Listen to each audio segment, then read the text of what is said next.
I've had a little bit of an accident over the weekend, so you're going to miss me getting the old arms going everywhere today, but hopefully we can teach you something and you'll learn something. If there's any questions, then throw your hand up. We'll keep it nice and relaxed and just rip through some different topics. But I thought I'll tell you a little story what I think is going to happen in the future with KiwiSaver, which is the way that Kiwis are now saving their money for when they start working and putting a percentage of their pay aside.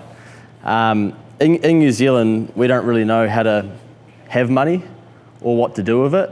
So once people get it, we usually blow it because we're not really taught how to look after it. And so I can foresee in the future when KiwiSaver becomes a lot bigger than it is now, people will get this money and they'll basically piss it up against the wall. Do I have to be careful about my swearing and stuff?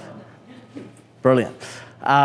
So I think that's to come, and it might not make sense for you guys, but why it's important to think about that for you guys is that as apprentices, obviously, some of your money is withheld, right, and goes into an account, from what I understand, and then you get paid a wage, and then you get the remainder of your fund once you finish your apprenticeship. Is that spot on? Well, that's fucking dangerous, to a degree, because anybody with a large amount of money, if you're not taught what to do with it, it's probably quite a scary place to be, because it's hard to get advice from somebody to understand what you should do with that. So trying to scare you a little bit, or just get you thinking that if that is you guys, and when you get there, that you're already thinking before you get there about what to do with that money, because that can set you up for the rest of your life.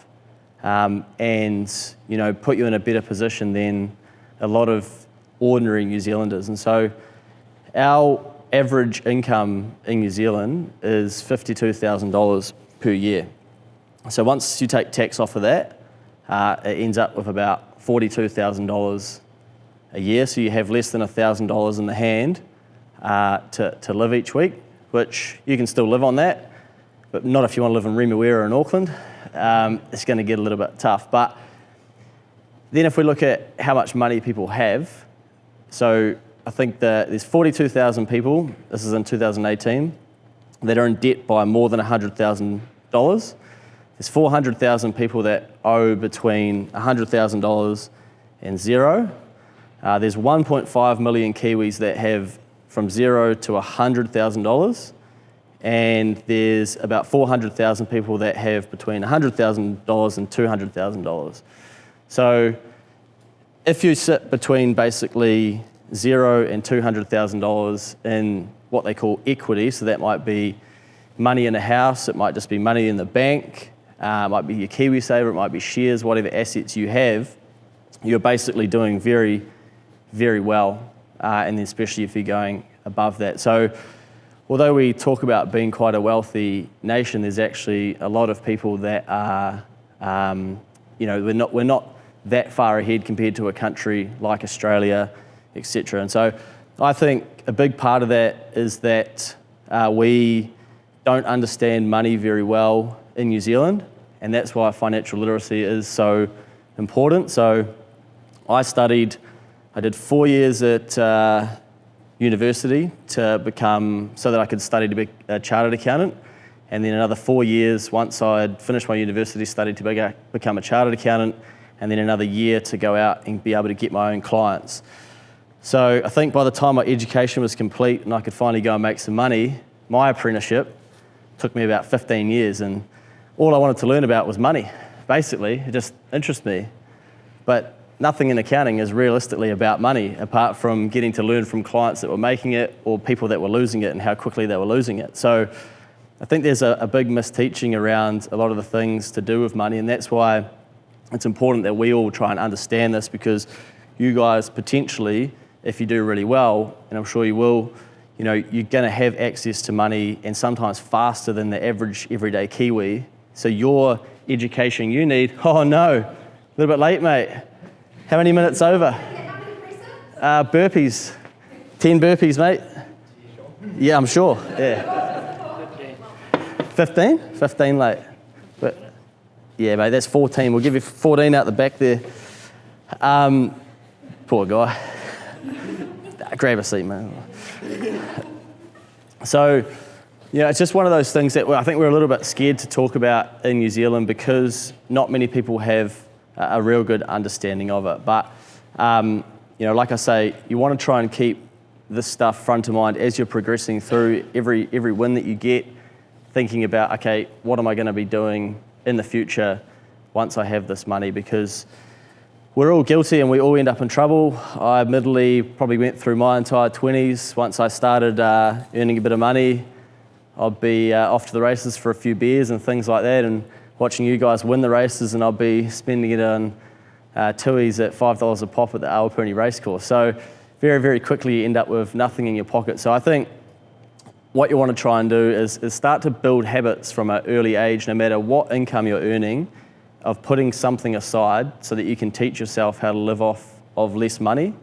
Because basically, as people progress through earning more, your life changes to match the amount of money that you're earning or that you have. So you'll very often get rid of 100 grand as fast as you'll get rid of a $50,000 salary, because you'll just find things to spend it on. So very good tactic is to basically save some of your money before you actually then go and spend it. So as Kiwis, we kind of get taught, save money at the end of the week, once you've paid all your bills, etc., and then save something. But usually there's nothing left by that stage because you've gone to Awapuni and had a couple of the $5 tuis as well. So you want to try and save it to start with and then live off the remainder. Would probably be my key hack for people to think about, to try and put themselves in a better position for down the track. But I think you guys are very lucky in that someone's obviously set up that you don't get all the prize money, as you go, because probably you'll be driving around in Beamers or something and, doing stupid things that I'm still doing. But, so just be mindful because, these problems still exist for everybody in society. And in December, I got a call from a mate, and he's a chartered accountant as well. So you'd think that we should know better. And basically, he'd put some money into a business deal, and it had gone sour, and the whole thing failed, and he has $180,000 of debt. And I said, wow, okay. And he was like, what do you think I should do? I said, mate, what are you doing this weekend? And he said, oh, not too much. I said, I'll be fucking working. Because basically there's nothing else. Like you've basically got to just accept it and go, you've got to find a way to figure out, okay, how am I going to solve this?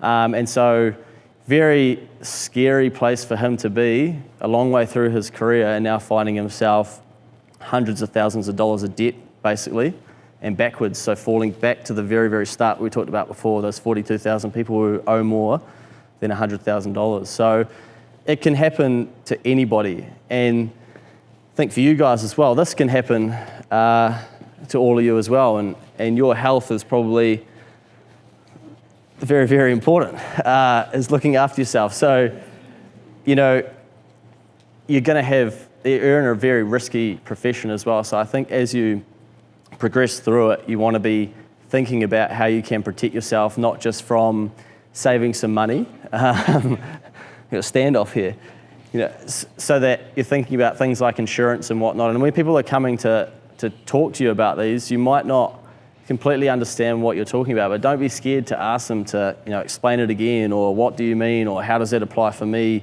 as a jockey compared to somebody that's working on a farm, and those sorts of things, because we need this information to be able to protect ourselves going forward. So probably some of that stuff might be like a little bit over your head, but I think as well the trap that we fall into is thinking, I don't need to worry about that until later on in life. And that's certainly, I was probably like a little bit guilty of that.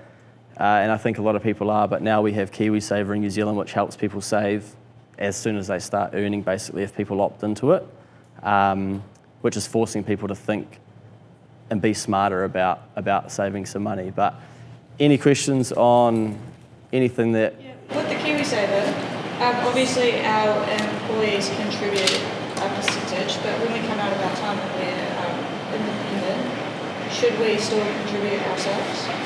Yeah, I have to be a bit careful because I'm not a financial advisor as such, but I can always say, if I were in your position, this is my opinion. So you become self-employed. So if you contribute $1,000, roughly at the moment, you get the 500. Yeah.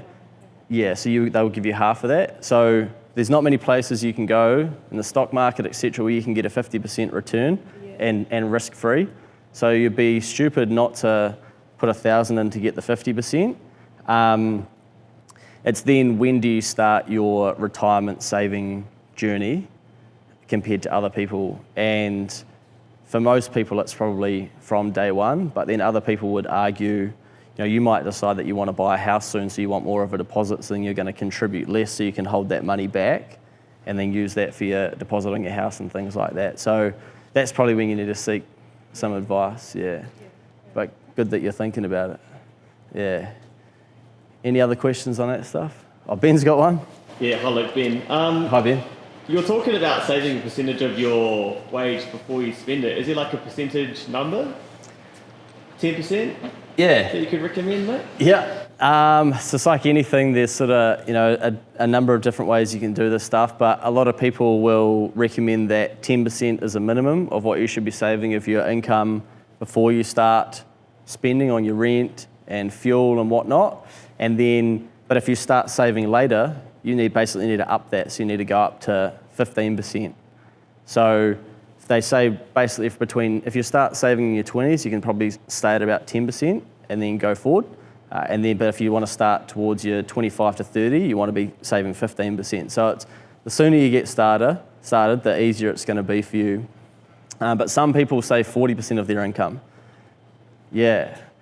So that theory is based off of saving 40% so that they don't have any money to spend to do stupid shit with, basically, which is also quite a smart way. But other people as well, they'll start with 10%, and you might say you get paid $1,000, they might save $100 each month, and then after, say, 3 months, they increase it by 10%. So then it becomes $110, and then they keep going up by 10%. So it's called a compounding saving rate, which increases the amount continually that you're saving until it becomes unsustainable to do. But the beauty that you guys have is that you get to figure out how to generate more income. So most Kiwis, they earn a salary, and unless you're a good negotiator or very brave to ask for a pay rise, your pay doesn't move throughout the year. Well, if you guys don't sit 3 wide, you can make a bit more cash. So you can actually control what you can make, and that's a very, very, very powerful position to be in as a person, especially in this country. And it's not talked about much because we kind of, we encourage people to go to university and get a degree and then get a job and then chase a pay rise every year. But people are quickly realizing that that's not necessarily working, especially during lockdown and COVID. People are losing their jobs and they're going, well, I thought having a job was safe. Well, we just found out that that's not necessarily the case. So when I was at school, because I had some brains, if I didn't go to university, what are you laughing at? See, Ben didn't get encouraged to go to university, but he still went. But for me, I was maybe a couple of classes ahead of Ben, and it was, if I didn't go, I was basically like an embarrassment to the school a little bit that I wasn't going to go to university and get a degree. Now, I've done okay for myself, but still have to put the work in. But some of our mates that went straight into trades and started building and whatnot, they're financially a lot better off than we are. And that's simply because they can actually control their own destiny through being able to generate more income. And it's the same for all of you guys. So I say, the average income in New Zealand is $52,000, but being average is actually a choice, So I hope that all of you guys aren't sitting here thinking, I just want to be an average jockey. I'll be sitting here thinking, I want to be the best jockey in the country, in the world. You need to set high aspirations because it's something that we're really shit at in New Zealand because it's too confronting to tell your mates, I'm going to be awesome. Like, oh man, listen to you, bro. Listen to you. You think you're the shit. I'm like, I fucking hope so. There's nothing wrong with that. Like, why would you aspire to just win one race a week? It seems ridiculous. Put all this work in just to be a run-of-the-mill, average, person. It's not what we're supposed to be doing. I'm sure of it. But there'd be a lot of people that would argue against that and say, oh, yeah, it's just the wrong way to think about things. But I think in New Zealand we're probably just a little bit scared of it because we don't like seeing people succeed too much because it's too confronting. And I think it's something you guys will all face in the racing industry. Is as soon as you poke your head up and start doing well, there's got to be a reason why. Wonder what they're doing. There must be something that they're doing that they're not telling everyone, and you see it all the time. So I think you've got to get hardened to some of that stuff as well, because even we've seen it with some of the boys get paid stuff, some of the things that we hear that apparently we're doing or that we've done or that we shouldn't have done or whatever, and I'm like, I don't even need to be reading this right now, but you can't help it because it gets pushed at you. So I think moving into some of the boys get paid stuff, one thing that we noticed when growing boys get paid is that in Australia, like if a jockey has a bad ride, they just get blasted. And we said a few years ago when we started to see that happen and be quite public to the boys get paid community, like, look, if you're going to act like that to a jockey or to anybody, then you're out. Like, no place for that in our community, because you probably know yourself, like when you haven't quite done very well or whatnot. And hey, like a little bit of banter, I think that's fine. But when you're an athlete, you know when you're not performing. And also a lot of these punters and stuff, they don't understand that shit can go wrong. A race can change like that, and you guys understand that better than I. But it's not going to stop that 10% of people that do think that you deserve to hear that they're upset and you couldn't give two shits realistically, but for some reason they think that that you are going to care about it. So I think you have to try and teach yourself as well to get hardened to that, because it's one thing to say, oh, don't worry about what people think, but it's a lot different trying to figure out how to actually process that and do that when your time comes to do that. And I'm pretty lucky, to be fair. I don't get too much negativity. They probably tell Ben, and Ben doesn't pass it on to me. But I got one only a few weeks ago. This guy sent me a massive email to the Boys Get Paid email address, just blasted me. Just purely, obviously didn't like me. And I knew as soon as I opened it, I was like, why did I open this? But, you kind of can't not. So I read through it, and I'm looking at it going, is there any feedback in this for me that's actually helpful? Or maybe that's true, but I'm it's too confronting to accept that. But most of it was just a hurt person that was trying to hurt me because they were already hurt. So I think it's a very good saying to remember is hurt people hurt people. And so when people are losing their money on a racetrack or life hasn't gone their way because they're hurt, they're going to try and hurt somebody else. So I think always try and remember, right, is there any good that can come out of this? And as confronting as it can be, is there any feedback in here? But ultimately remembering that sometimes people are pretty negative and pretty hurtful themselves, and they'll try and push that out onto other people. But no doubt you've probably all experienced some form of something in life or in racing already, right? Yep, a few nods around the... and look, we're probably like a little bit guilty in our earlier days of racing too, just thinking, why is that jockey doing that? Like can't the horse just go faster? So, but it's drawing a line and going, what's acceptable and what isn't. So I think, just be mindful of that, and it's just something you'll encounter throughout your entire life, but it's not necessarily a bad thing. It can teach you to be stronger as a person. So, question? Oh, you do something about gratitude. Oh, yeah. 3 things a day. Yeah. Can you explain? Yeah, some more burpees. Dana. This is something I'd started doing about 3 years ago, and I think my life has definitely improved for the better since that. And that is every night I write down 3 things that I'm grateful for from the day, or that I'm happy about. And what it does is it helps you to basically weed through the shit of the day and think about, okay, how can I end my day on a positive note? And it's very popular. People talk about it as a gratitude journal. The hard bit is, how do you do that every day? So I figured that bit out. So set an alarm on your phone. 9:30 is probably a bit late for some of you guys. You'll be in bed by then. But you want to set an alarm towards the end of the night and that goes off, and that's your reminder every day of like, okay, what am I grateful for, or what am I happy about that's happened today? And it's when you have those really shit days, it's a great way to think, right, what's happened today that I can still be thankful for and grateful for, and it definitely makes a huge difference. And I just ticked past 4,000, and my list is 4,000 long. And Ben and I started it 3 years ago, and we were over on Waiheke on the island when I started it, and it was 3 years on to the day that I'd started it, and so we went for lunch to celebrate the 3 years of bromance. But it's definitely a great tactic that I think is not talked about enough, and even if you do it once in the morning, once at night, it'll shape the way that you're seeing things that are happening to you. And when you can see that, like, life's always going to have ups and downs, but if you can take it as, life happens for you, I think it's a lot easier to process some of the things that happen. And like when I got this injury on Saturday, the way I'm looking at it from here is, well, to be fair, I haven't had an injury for a long time. So I'm like, this is probably like a gift to figure out how to use one arm, how to do things differently. So I'm trying to find it why it's like, why it's a good thing. And I'm struggling to find them because I don't know if you've ever tried to cut bacon with one arm, but it's tough. So roughly, what sort of things can you like? Yeah, so even like, today I'll just be getting to come down and speak to you guys. Sometimes as well, when like something bad does happen, I try and look at it as write down like, okay, that happened, and it's not the end of the world. Like, bad things will happen to people and they just go down that route of like, oh, you can't believe how bad this is. So actually trying to acknowledge that and accept that, okay, I can handle it. Obviously, if you have wins out there, I think you should be writing those sorts of things down.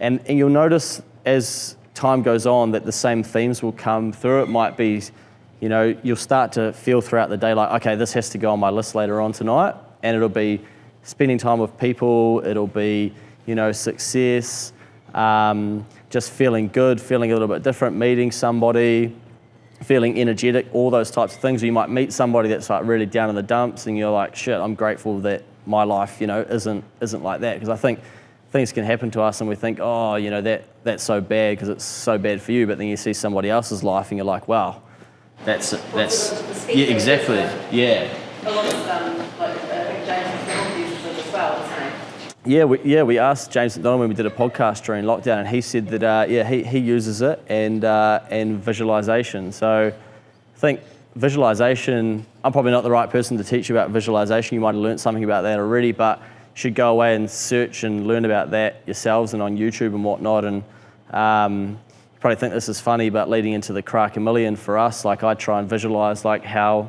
some of the day is going to go and how I might get put under pressure, but how I'm going to handle that.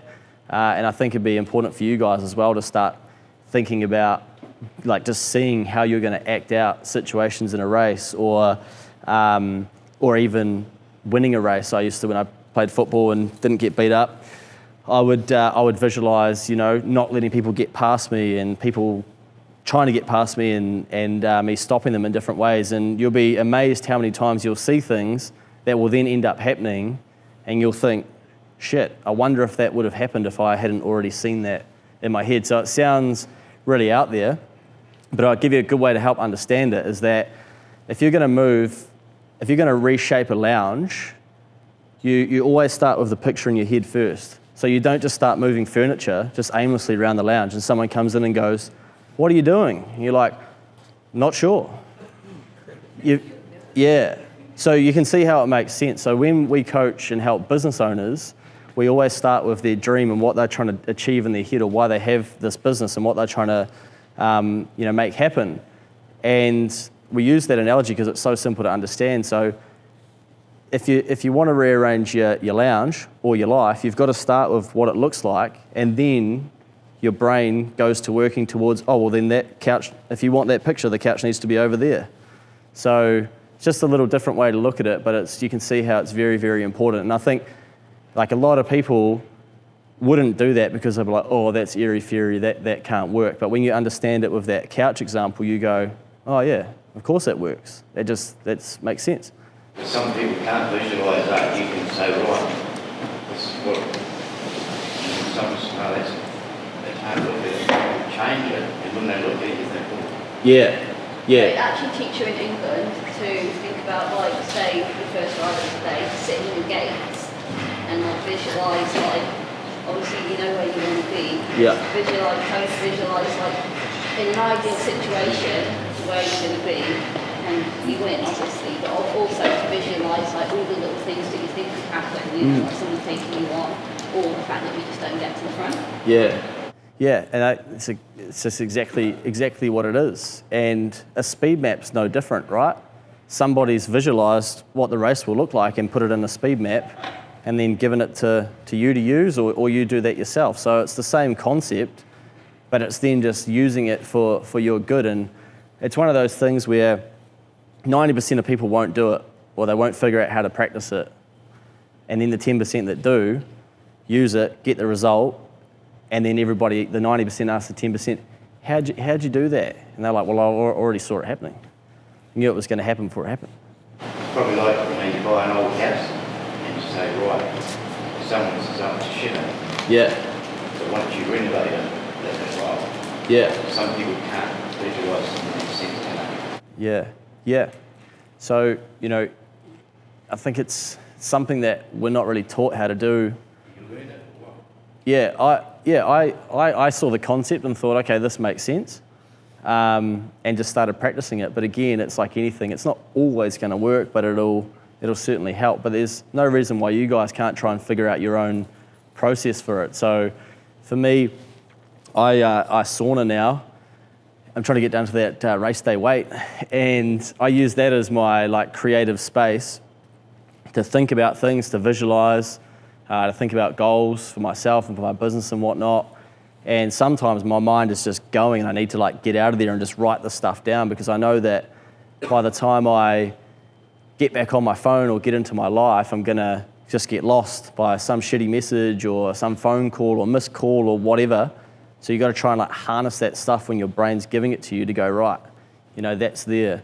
And I think on that as well, you need to be very careful at how much you're letting your phone, and I'm very, very guilty of it myself, but how much you're letting it control your action. So a good way to look at it is that as soon as you look at your phone, basically you go straight into being reactive, because you're usually reacting to something that's coming through, whether that be like a message, a vibrate, a phone call or whatever. So it will distract you from producing. So if you are going to go on your phone for the right intention of, right, I'm going to write down the 3 races that I'm going to win this weekend, for instance, but you don't have it set up well, that you look at your screen and you go, I've got a missed call, I've got a message from blah, blah, blah, I've got 10 likes on Instagram or whatever, your brain is going to react to those things before you actually get to producing, because your phone wants you to be on the phone because it's good for their business and it's good for all the social media platforms, etc., for you to be on there. So if you want to live outside of the 90% and outside of the average, you've got to figure out these ways that you can live like that, not like everybody else. And that's the hard thing to do, is try and separate yourself from what everybody else is doing that's getting everybody else's results, and go, how do I get James McDonald results? How do I get good business results? Like, it's the same for me. And so you've got to go looking for those people that are doing things right and go, hey, how are you doing this?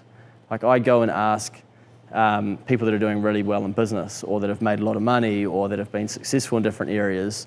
I'm trying to learn from them, because I'm going to learn a shitload more than when I was at university reading a textbook that wasn't as relevant as it is today, with people that have actually done something in the current market space. So, you know, you've got a lot of role models and people that have been successful in the racing industry around you, and there's no reason you can't tap them on the shoulder and say, hey, can you help me figure out how to do this, or why'd you do it that way? And you'll speed up your learning massively. But I think everyone should be writing down a reminder to try and set an alarm tonight for gratitude and visualization at some time. So I'm even visualizing winning the Karaka Million as an owner. Like, I desperately want the boys get paid colours to win a Group 1. Or the Karaka Million. And I know we'll make it happen at some stage, but the fact that I can see it happening for me means that I'll start taking action to get that underway. Well, it's not going to happen if we don't have horses racing. So then my starting point is, right, I've got to figure out how we can get some horses racing, and then we've got to go through the ups and downs of how racing actually works. And the Group 1's a bloody hard thing to win, but I think it's what we're all trying to achieve no matter what area of racing we're coming from. You've probably heard or seen a heap of the boys get paid stuff, so I won't go bore you with all of the background of that, but I think there's a massive missing gap in the entire racing industry. It's not just racing, it's even, we're doing really well for my accounting business because we are making social media and making media and promoting ourselves and telling a story of business. And that's a boring as shit industry, accounting. Like, it is mostly old people and it's not exciting. So part of why I won the award last year as an accountant was basically because they could identify that I was out there doing stuff on social media and I was visible, and they like that because that's promoting being a chartered accountant. So although, and I can admit that I'm not like, okay, there's way better accountants out there than I, but I was doing some things well and they could identify that, and that's probably how I won this award. So there's a huge opportunity for everybody, no matter what industry they're in, to actually sell themselves as such, or brand themselves and create a brand for themselves and build a profile. And those are the people who are going to end up commanding a bigger price down the track, because people that are more well-known or that have an audience are more valuable to a brand or to a business or to a speaking event. And you think about boys get paid in terms of, if we weren't doing what we're doing, I wouldn't be standing here. I'd probably be doing the same things in the background, but you wouldn't know who I was to then get invited. So I think for you guys and for racing clubs and everybody, there's not enough communication going out about what you're doing, who you are, and that probably goes back to what I was talking about before, where it's too scary. And if you were going to be the one apprentice that's doing that, but everybody else isn't, people are going to poke fun at me, or do you think you're the man because you're putting out these social media posts and stuff? When really, it's just no different to. It's all good once you're a celebrity. For Dan Carter to put up photos of him kicking goals at practice and everyone go, oh, awesome, that's Dan Carter kicking goals. Like, why do you have to wait to be famous before you start doing it? Like, you get to being famous by doing all the stuff along the way. So I think teach yourself those habits as you go, and you guys have got an awesome opportunity to actually promote yourselves and what you're doing. And most people in racing and in New Zealand don't actually understand what's going on. So they don't understand why you have to drop weight or how you do it healthily, or if that's even a word, and stay healthy, and those sorts of things. So the things that I always say, the things that you take for granted are probably the things that people want to know about out there, or they just want to get to know you as a person, and you're giving them an insight into an industry that they really have no great understanding of. And so you might not be the world's greatest rider, and I make mistakes all the time. And people will correct me, or people will say, you shouldn't be riding because this word's spelt wrong. And I'm like, well, it's not going to stop me. And that's what you have to try and teach yourself as well, that, break down that fear barrier of like, oh, it has to be perfect before it goes out. But can you get someone to look over it, or get another jockey or a friend to say, hey, yep, I've checked that for you, let it go, get it out.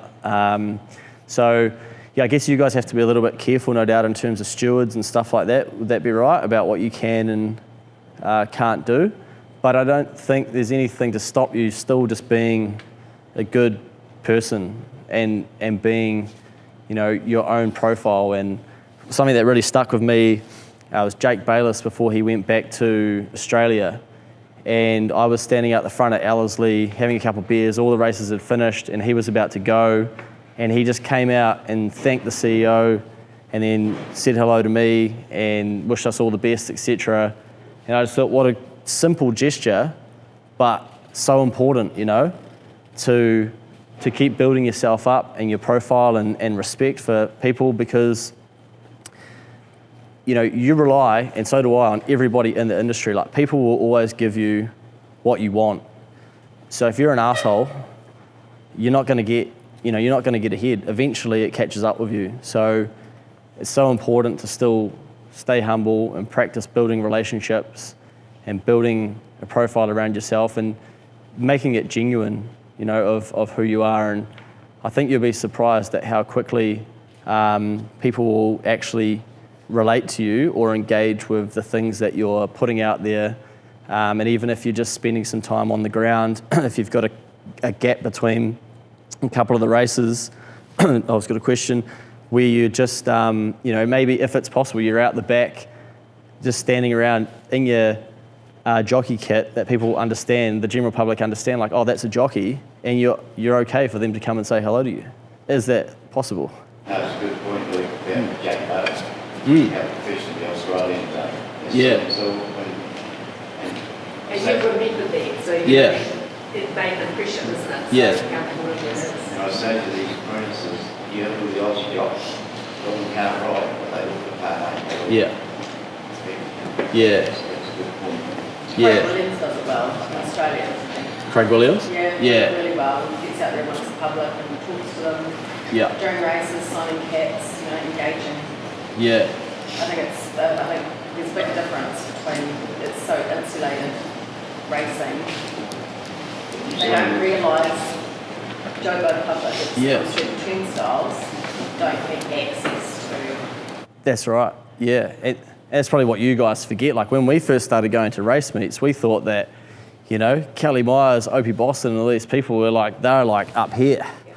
And even Noel, and now we're meeting them and we're like, oh shit, what were we so scared about? Or what were we, we didn't think, we thought they just sort of lived in this different world. But they're just people as well. And so I think, it's just like when you go to the rugby and stuff and then you see a rugby player out at a cafe or a restaurant or whatever, you can't help yourself be like, oh, that's Aaron Cruden or whoever.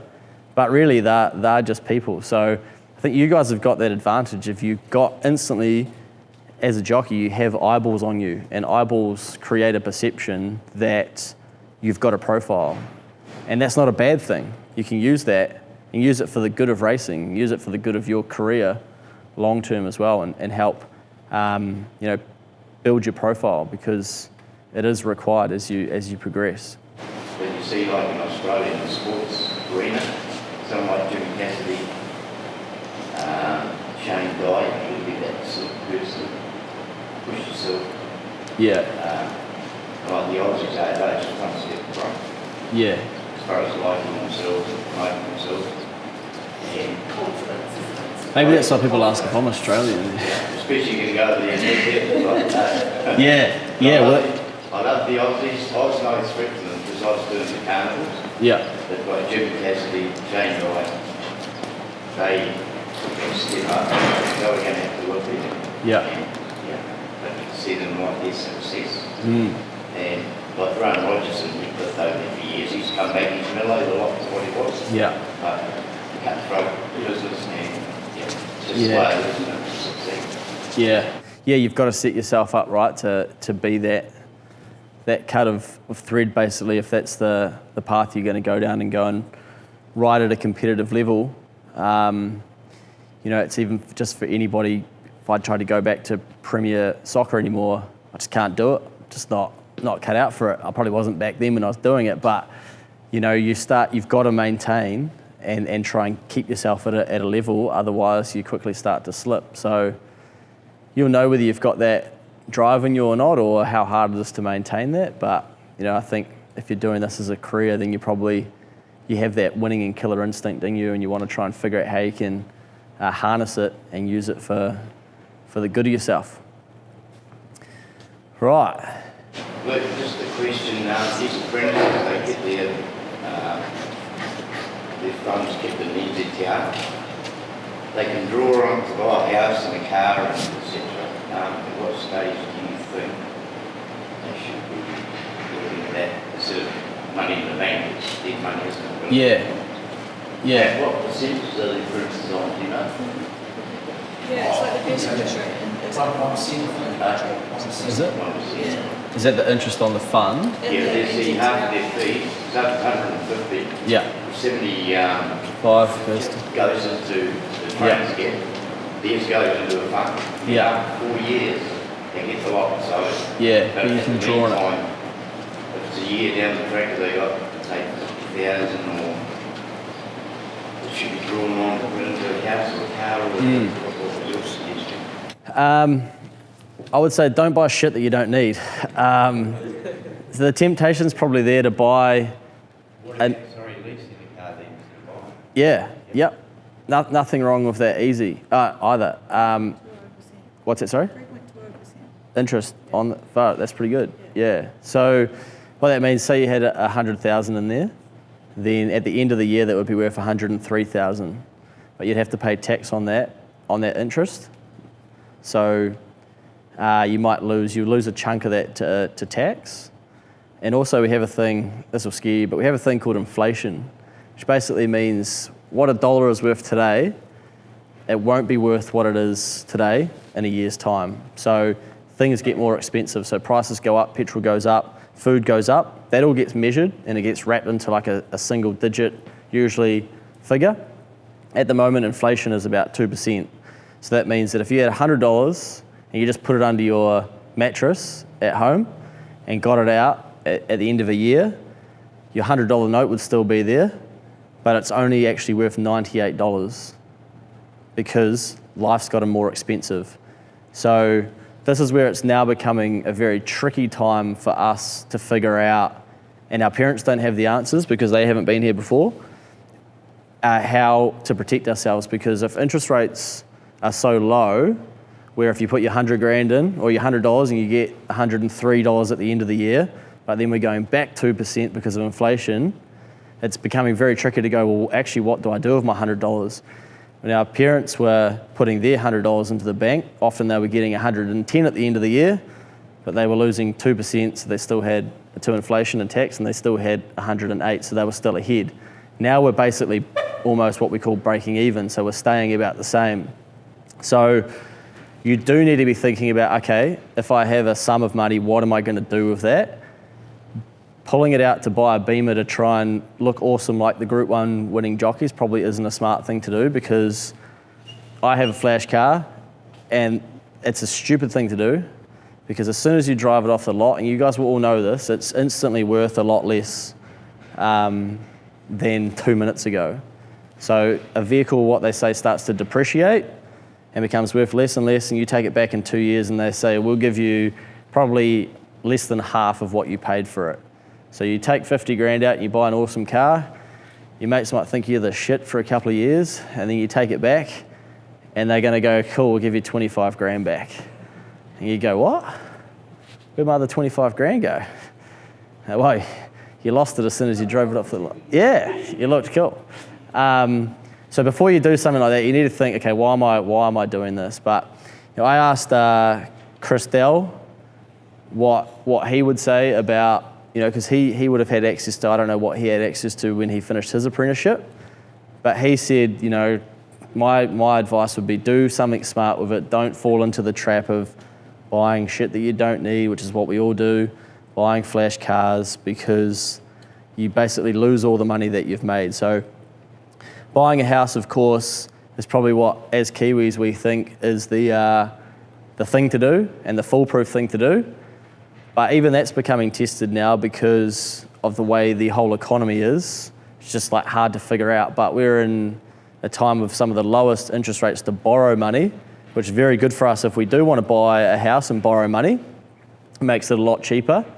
But I think we rush people in New Zealand to buy a house for the sake of buying a house, because it is seen as something to celebrate and a life milestone of like, okay, you've really made it. My advice would probably be different to what the average person would tell you to do. It would be, before you buy a house, think about how long you're going to have to borrow money and repay that back for, and what your career looks like at stages of that, and what you could do if you wanted to change your career. Because a lot of my friends that went to university, a lot of people, they borrow money for a house, they've got the deposit, just like you guys would, and the bank goes, yep, well, you can buy your house, here's your loan, and it's 30 grand. I go and see them in 5 years, they don't like their life, they don't like their job, don't like the house anymore, it's too small, had to repaint it, had to change the roof, all of those things. So why don't you change it? I can't leave my job. Why can't you leave your job? I've got a mortgage to pay. So they're trapped. So you need to be very careful, and no one teaches this. There'll be people that would hate me telling you this because it's very non-New Zealand, but you guys can be smarter than do what everybody else does just by thinking before you make some of these decisions of, okay, should I do this? And one thing that I've learned, if you want to buy a house and you go and ask someone that's bought a house, hey, do you think I should buy a house? You'll probably find the person that really likes their house, and you go and ask them and they'll say, yeah, do it. And you go, oh, perfect, I knew I should have done it. So don't always go find the people that you think are really happy and that they've done what you want to do. Try and get both sides of it. And you go, hey mate, I heard you saying how I shouldn't buy a house. Why is that? What do you think about it? And get some of their understanding to challenge what you're thinking, not just doing what everybody else is doing, if that makes sense. So to then counter my argument and be fair to housing in New Zealand, generally a house doubles in price every 10 years, roughly, very, very roughly.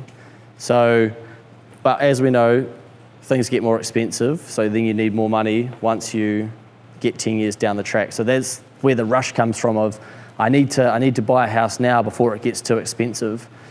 So that's why housing is always seen as a very, very safe investment in New Zealand. But just because everybody else is doing it doesn't mean that you guys need to as well.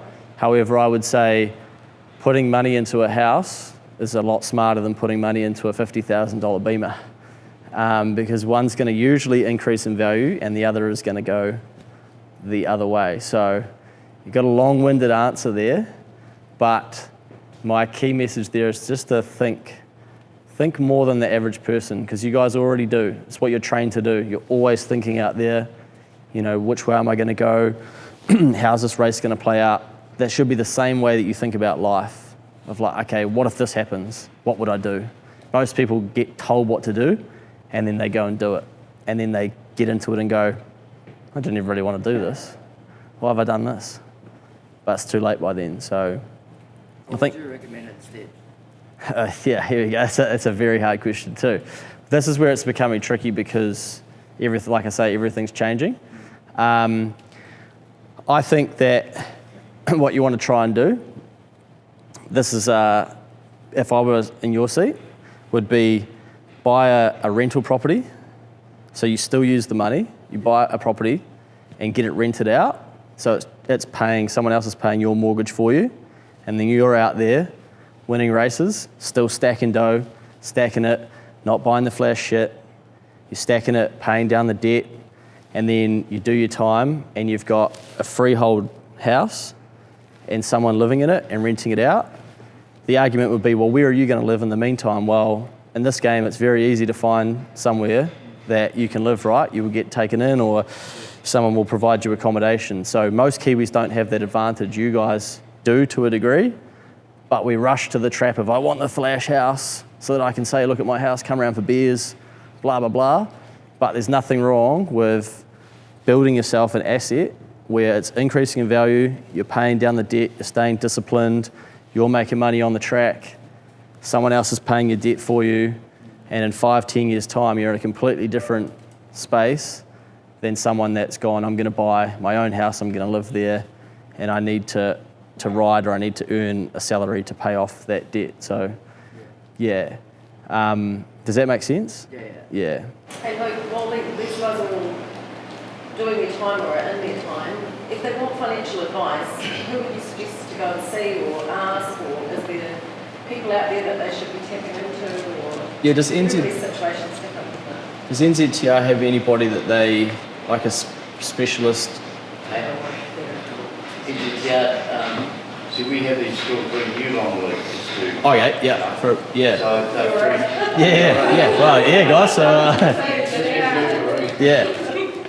I think our students, I think Karen and Chris from accounts went straight to the apprentice in there.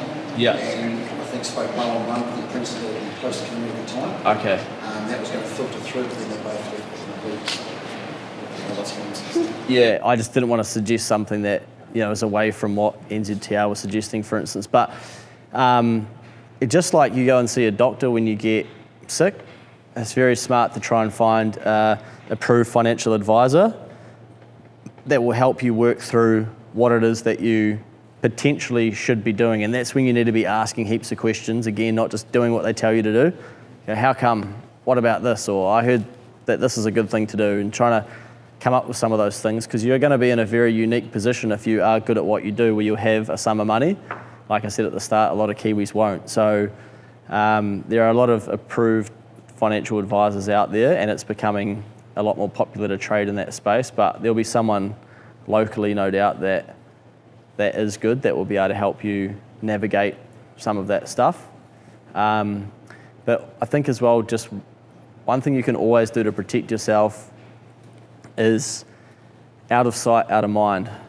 So if you have money sitting there looking at you, usually your brain will be like, we should spend that. Let's get rid of it. And you'll get rid of it. So if you can't see it, your brain can't do that. So if you end up sitting on a heap of cash, or as soon as you cross the finishing line and win that Group 1, and you're stacking up, like, I think I just won 30 grand, your brain's probably figuring out, we should get rid of that. What should we do with it? So you want to try and put good principles in place where you go, I know exactly what I'm doing with it. I'm stacking it to help pay down that rental property, or I'm just getting it, I'm going to let the emotion go for 30 days and then I'm going to think about it. And even the same thing when you do go to buy that Beamer finally, maybe you go, I might wait another 30 days and just figure out, should I not do this? But eventually I know I'm going to see you at Te Rapa in a Beamer. It's just, it's inevitable, right? But just think. You say no? No Beamer? It's with Beam. What's that? It's with Beam. There we go. The brain's already spent it. So should they be thinking about it sooner rather than later? They should be thinking at the beginning of the time rather than at the end of their time? Yeah, good habits. I mean, look, if you do what makes you happy at the end of the day too, right? But I think too many of us go beyond our means to get the things that we think are going to make us happy in terms of flash cars and whatnot, when 60 days later you probably feel exactly the same. So you want to acknowledge those sorts of thoughts of like, okay, I want, what is it, S15? I don't even know what that is. I'm going to have to Google it when we leave here. Who makes that? Nissan. There we go. So acknowledge that and use it to like drive you as a goal of like, okay, when I get to this, then I'm gonna have that. That doesn't mean you have to be, you can't be happy here. You have to wait until you get that to be happy. That's not how life works. So acknowledge those things and use them to drive you and excite you about achieving things, and then celebrate them once you achieve them. But don't just focus on, I want to make money to buy that, because it's not the best sorts of habits to teach yourself when you're going to be in a position that a lot of New Zealanders aren't in terms of being able to access money. Right, any questions from anybody or anything I hoped I might talk about but may not have? How do you stop yourself from dipping into your savings? How do you stop yourself from dipping into your savings? That's a goodie. Go back to rule number 1, don't buy dumb shit. It's usually, but practicing keeping it out of sight, and also saving and then living off of the 90% or the 85% and living off of less. And also, when you start, like there's another school of thought that the longer you keep yourself broke and you do need money, that you will go and find a way to do that. So it might actually drive you, to work harder, to win more, to figure out other ways. And there's nothing wrong with that as well. It's employed by a lot of people, a lot of very successful and wealthy business people. They won't dip into cash or savings to buy something. They will go say to themselves, okay, before you can have this, you need to figure out how you can pay for it. So a very famous story about a guy who was very, very wealthy, and he brought a Bentley, and it took 8 months, but basically through the share market and trading shares. So he started with the money that he had and wouldn't go into that to use it. He could have brought it there and then, but he set himself a challenge of, I'm not getting this Bentley until I can turn that 200k into 400k. And he did that through business ventures in the share market. And it took him 8 months, and then he went and brought the Bentley. So it's possible, but like it doesn't ever stop. I think you got to try and build those habits and figure out how to implement them. And like, do you believe in like rewarding yourself? For example, he did turn that money over. Can you speak up, Jasmine? Speak up, Jasmine. I'm just asking if he believes in rewarding himself when he does. Yeah. So there's like 2 ways, right? So there's extravagantly rewarding yourself, like winning 10 grand and going and blowing 10 grand over 6 months or something like that. But I do think that celebrating success is a very, very good tactic to drive your brain to want more of it, or reward yourself to then teach you that it's important. And it's because it's not the Kiwi way. We sort of go, oh, succeed and then shut your mouth. Then you're not actually rewarding yourself and your brain that, hey, that was a good thing to do. So when I have like a good business win or things happen, might just be going out for dinner, or it might be buying a bottle of champagne or something like that. But it doesn't need to be 10 bottles of champagne, tipping it around everywhere, putting it on Instagram and stupid shit like that to try and make it look like it's a big reward. It's just literally telling yourself, like, okay, I achieved that, I should be proud of myself, and I'm going to celebrate in some way.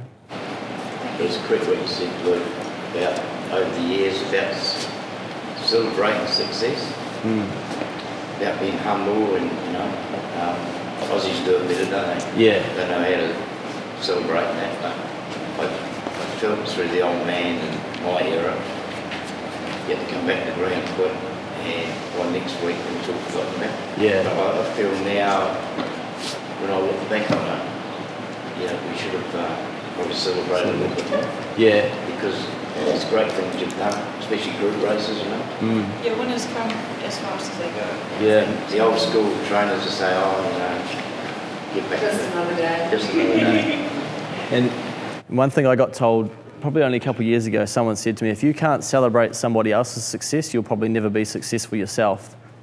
And I thought, what are they talking about? And the more I listened to that, I'm like, so true. You see people win and like, oh, well done. Like, fuck, he didn't deserve to. He shouldn't have won that, And it's like, keep your negative shit over there. You have to accept that, like, you're not always going to win. But if you can be happy about other people winning, like, it's going to make you a more successful person. I think that's where I hear The Rock talk about it when they have a huge wrestling event back in the day, and they would all make millions of dollars. Before the 2 main fighters would go out and wrestle, everyone, it was basically compulsory. You had to go and thank the 2 top wrestlers because they were basically making the money for everybody. And I think, that's something that I'd love to see, and it probably happens in the jockey ranks where you should be celebrating each other and saying congratulations and like stoked for them, because they're going to feel better about it too, A good one is a good loser. Yeah. But then I know what you're saying, you're saying good on you. At the same time, Yeah. as I said, the Aussies, they love a winner. There's nothing wrong with that, Yeah. Here's the Kiwi saying, at least we competed all the same. Yeah. And there's your difference. Yeah. You've got to go that one step further. Michael Walker goes over, does it? Yeah. And I'm going to do that. He come back quick and Yeah. go between his legs. Yeah. Now he's had another go, but it takes that extra. Yeah, that success and same thing about. But that's like the Kiwi way is, let's go and get shit-faced or whatever. Which then you got to then rebuild yourself back up from there. Yeah, I mean, like it's all good, but don't let it drag on too long, I think, because then your guys' life is just that quick as well, right? Where sometimes we'll go to the races and have a big day, and then the next day we're like, oh wow, the jockeys are like back out there for race 2, and we're like, oh shit, we're only getting lunch. But yeah, that's a very good question. And it's something that we've had to do with my accounting business because my business partner and I were both very driven. And sometimes I would ring him and be like, mate, just got this across the line. He'd be like, oh, okay. Hey, what's happening with such and such? And we're just like so go that we don't even stop to be like, that's awesome that we've achieved this, that, and everything else. So we started basically putting it in our calendar once a month that we had to stop and go, right, where have we come from? Where are we going? And do we need to stop for a lunch on a Friday or whatever and just go, shit, that's awesome that we've done that, because otherwise life just rolls into the next one, right? And you're riding this high of winning a Group 1 or, winning, and other people are just like, they're just on with it in your own little bubble, and then very quickly, I call it like the 72-hour effect, it's all over again. So you want to reward yourself and celebrate your success with others as well. But they're at that young age, Luke, that I found I was 15 when I started. Tom that put 10 years on me through public relations, talking to people that are 20, 30 years older than me. Yeah. So it's really quick. And rather, they can start off really shy, some quicker than others to take it on. Yeah. Lots of separate out there. As you said, you've got the Jimmy Casses, Shane Dyes, they're quick to learn, put themselves out there. Yeah. And not everyone's going to have that go-getter charisma and stuff, and you probably look at those jockeys and think, oh, that's how you have to be. You don't. That's awesome, but you got to be yourself. And that's what people like the most, is people that can actually be themselves, because most people can't be themselves.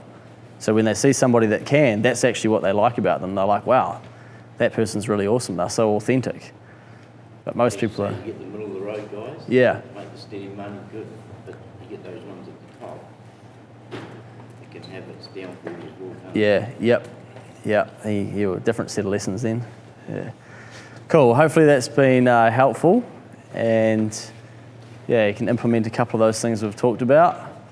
Didn't put anyone to sleep, which is good. Nearly, mate.